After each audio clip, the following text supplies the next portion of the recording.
Chiefs Kingdom, we got some work to do here in the month of May. Losing our subscriber battle to Miami Dolphins today, 339 to 110 this month. Still some time, but if you want to take down the Dolphins and our good old pal Tyreek Hill, hit that subscribe button for free and daily Chiefs content.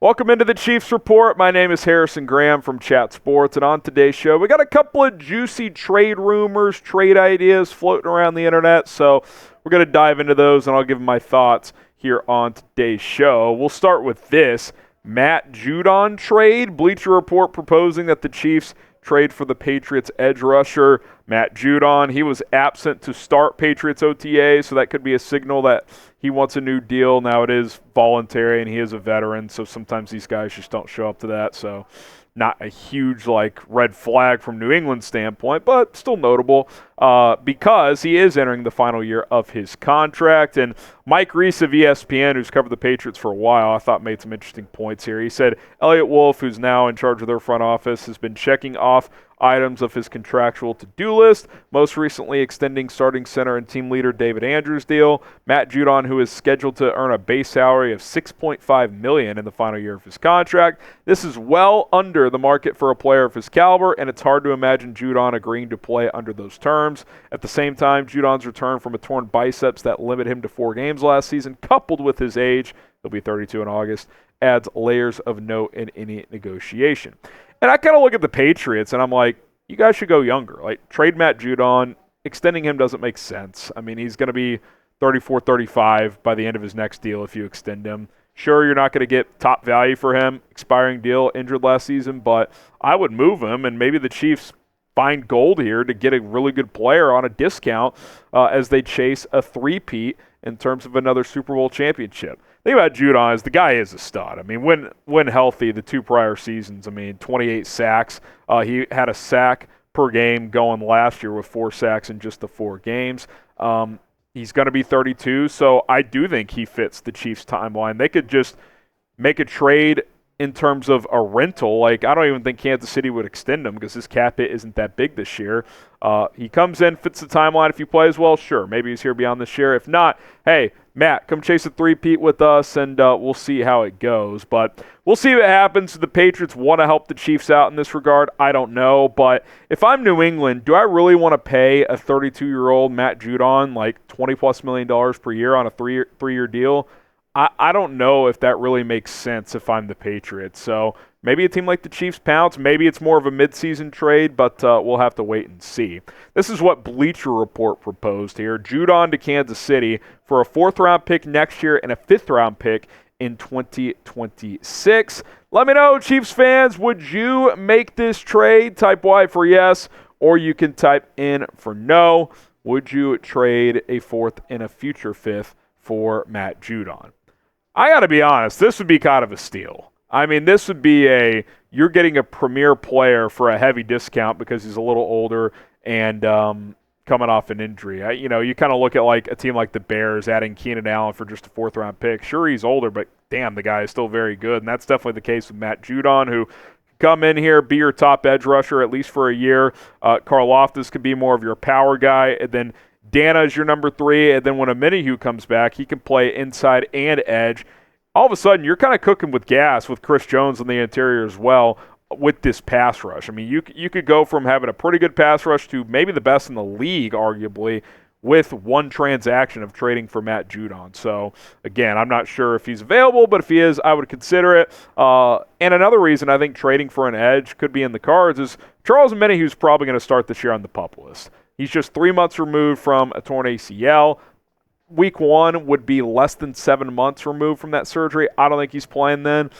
So you're probably talking about October, November for him. So bringing in Matt Judon gives Omenihu longer time to kind of recover. Then he can make a push the second half of the season as you try to win a 3rd Lombardi in a row. Yeah, I think that's a win-win for everyone involved. So Brett Veach, that trade's out there. You should make it. Shout out to Xavier Worthy. Veach traded up for him on draft night. Pick up a Xavier Worthy jersey today at chatsports.com/Worthy. That link is in the comments and in the description of this video. It's chatsports.com/Worthy. All right, DK Metcalf trade. Arrowhead Addict diving into this possibility on today's show. Full disclosure, I think this one is way less likely just in terms of what both teams would be willing to do, but I'll entertain it. Lyle Graverson proposed it. He said this: the biggest off-the-field storyline this offseason has been the legal troubles of wide receiver Rashee Rice. I don't believe the Chiefs should be done at wide receiver before training camp kicks off in St. Joseph, Missouri in a couple months. I believe the Chiefs are still looking for a starting outside X receiver, still lacking a starting outside X receiver. I am here to argue the Chiefs should make a huge splash in the coming weeks and trade their 2025 first-round pick to the Seahawks for DK Metcalf. So pretty simple what the trade proposal is. First round pick next year for DK Metcalf. And look, in a vacuum, it's probably decent value, right? A pick in the late 20s, hopefully 32 for DK Metcalf is probably a pretty good deal for both sides. You know, I don't think he's in the realm of what these top wide receivers get in a trade, like Tyreek Hill going for that many picks, even A.J. Brown. But I think he's worthy of a late first round pick. But I'll give you my answer on what I would do in a second. I want you guys to weigh in. Would you make this trade, type T for trade, or type P for pass? Let me know in the comment section below. I'm not trading a first-rounder for DK Metcalf. Not because in a vacuum he's not worth it, just because of where the Chiefs are and what you'd have to take on financially and, frankly, what you would have to do pretty quickly here. There's no question he'd be a great fit. I mean, he would fit with Mahomes very well. As a true vertical, physical outside threat, I think he'd be fantastic. I thought he had his most complete season last year.